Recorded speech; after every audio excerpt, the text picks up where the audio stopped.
Shalom, perkenalkan nama saya Mima Terpinato, NIM 10120200060, kelas B semester 4. Baik, di video kali ini saya membuat untuk memenuhi satu tugas UTS yaitu strategi pembelajaran PAK. Baik, materi yang saya ambil yaitu dari kelompok 6, yaitu strategi pembelajaran berbasis masalah. Pengertian strategi berbasis masalah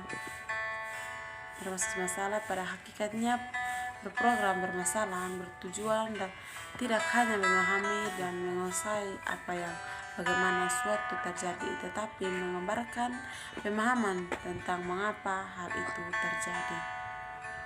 Pada dasarnya tujuan akhir pembelajaran adalah menghasilkan siswa yang memiliki pengetahuan dan keterampilan dalam memecahkan masalah dan yang dihadapi dalam kehidupannya, baik di dalam diri sendiri maupun masalah dalam kehidupan bermasyarakat.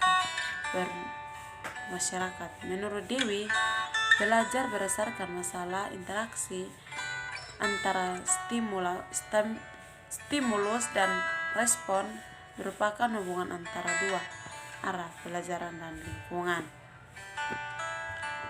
Ciri-ciri komponen strategi pembelajaran berbasis masalah. Strategi pembelajaran berbasis masalah merupakan rangkaian aktivitas pembelajaran. Artinya dalam pembelajaran ini tidak mengharapkan peserta didik hanya sekedar mendengar, mencatat, kemudian menghafal.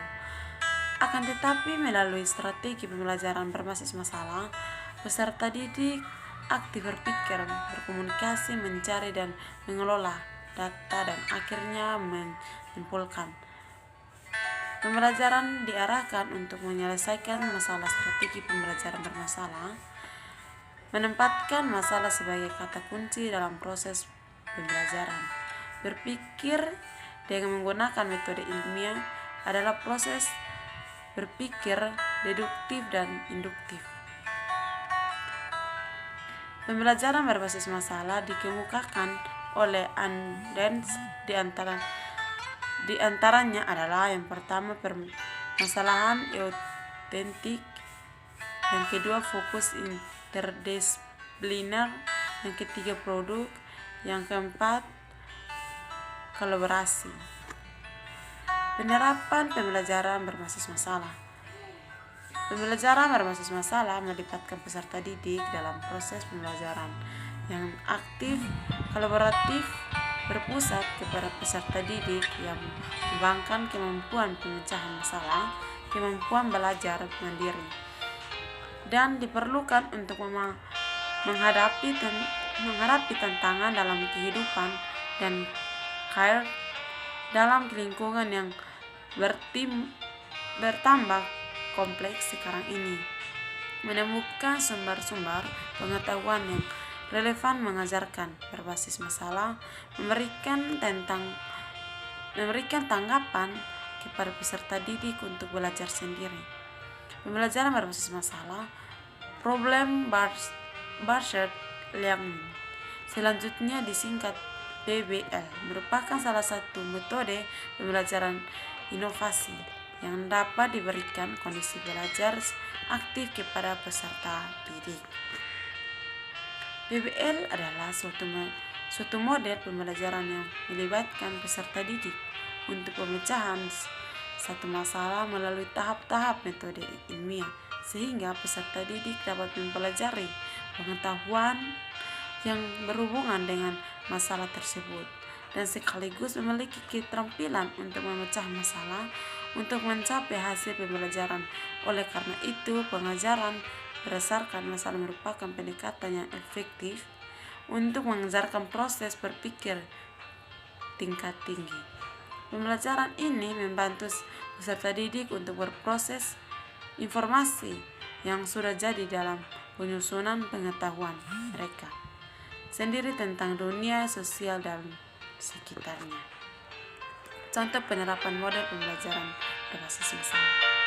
Contoh penerapan model pembelajaran berbasis masalah, problem based learning. Sebelum melalui proses belajar mengajar di dalam kelas, peserta didik terlebih dahulu diminta untuk mengobservasi suatu fenomena terjadi dahulu. Kemudian peserta didik diminta mencatat masalah-masalah yang muncul. Setelah tugas, guru sudah merangsang peserta didik untuk berpikir kritis dalam memecahkan masalah yang ada.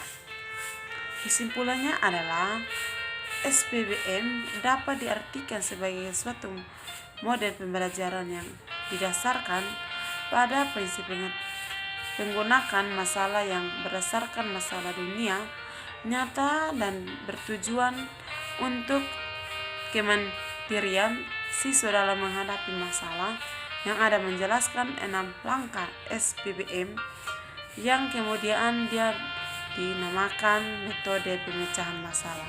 Problem solving, yaitu yang pertama merumuskan masalah, yang kedua merumuskan hipotesis, yang ketiga mengumpulkan data, yang keempat menguji hipotesis, yang kelima menghadapi masalah, yang keenam menentukan pilihan penyelesaian masalah. Baik, terima kasih video dari saya. Shalom.